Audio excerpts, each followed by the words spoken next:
Hey, this is Jack Downs with a little video for Premiere. First of all, we'll talk about what to do if you realize you have sound in only one channel. So you have two channels, but sound is mostly going into one. Also, we'll, for something completely different, show you how to make things go fast forward or slow motion also. But we're going to start with this file here, which is a pretty boring file as far as the video portion of it, but the audio portion of it is distinctive. If I play it, I want you to watch over here these little monitor here of our output. Photo to see what I'm getting for a number of tracks. Notice how much stronger the left channel is than the right. So it's not a true case where there's no sound in the right channel. It's just much weaker. Sometimes you might run into a situation where there's like no sound in one channel at all. Either one of these situations are serious ones, but they're easy to fix. The first thing you do is to have to realize it. You're getting a hint here by the way the audio looks here, but it's a little hard to look at audio in Premiere, I found.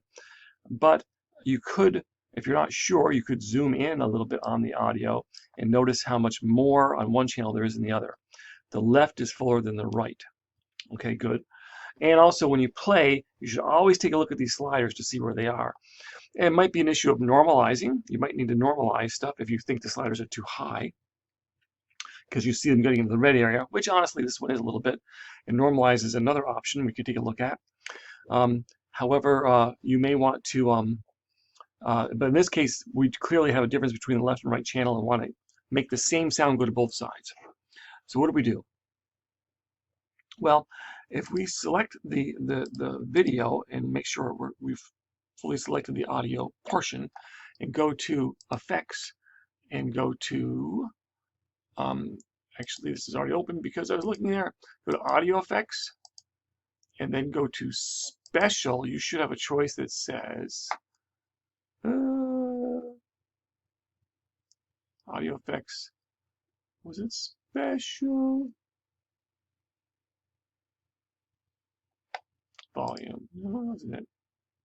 Swap channels. Loud. Oh, here it is.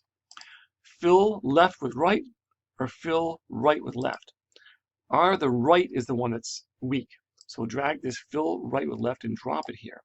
Now you may think that nothing happens, although you definitely see an FX showed up there, so it tells you that an effect has been applied. But if we go back and play again and look at the sliders, and I'll go back to editing mode so we can see them better over here, right? And play and watch. Tracks. We see the sliders that come up evenly. If we had headphones on, we could also hear the sound fully in both channels. So you are confident that that has worked, even though it doesn't really give you the display that changes here. Okay, good.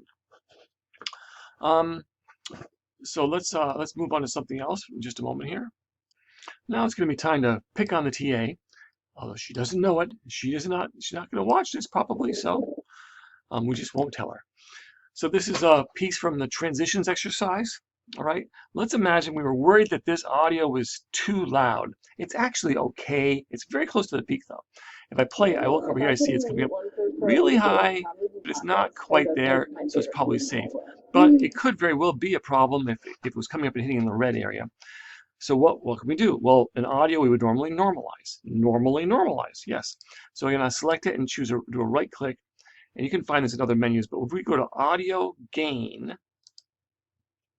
I can choose to normalize the max peak or all peaks to, for instance, let's make it a -2. -1 or 2 are probably good.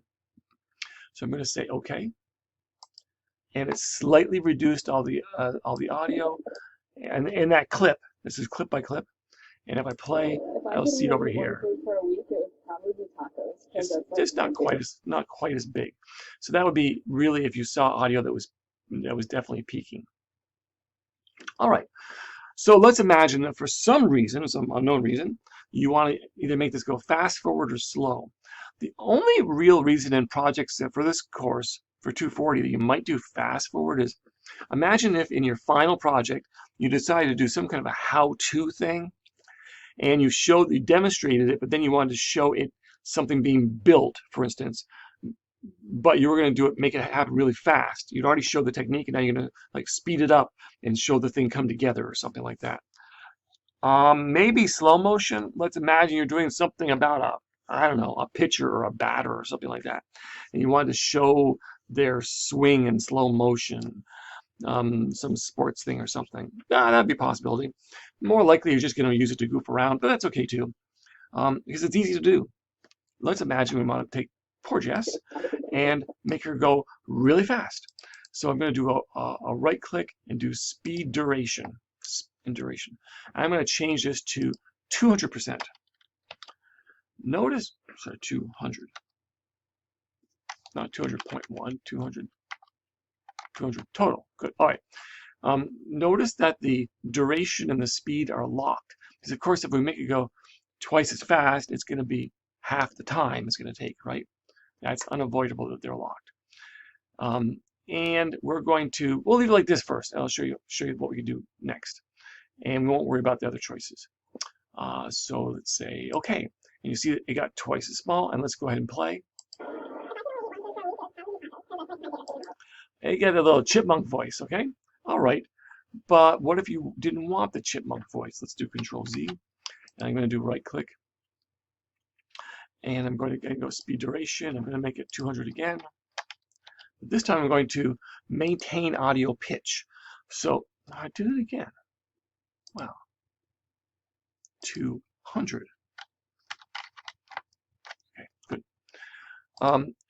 Maintain audio pitch is, you'll see that we don't have that chipmunk voice, but we still have it going very quickly. And by the way, what is this ripple, edit, shifting, trailing clips? If in doing this we had a whole bunch of clips in a row, we wanted them all to move down and close up with the change in this, we would use the ripple. Or in the case we go slow motion, it would push them all out at the same time. So go ahead, go, and we will go to the beginning of it again and say, where does this go like? So yes, it's still really fast. And finally, do Control Z again. Or I could have just gone in and changed it like this. I didn't have to do Control Z, but I'm going to make it to be 50%, which is going to be make it a lot longer. And I'm going to not do maintain audio pitch. I'll leave all the rest alone and say okay, just so you can see it. I made it twice as long. Now what is it like? Here we go.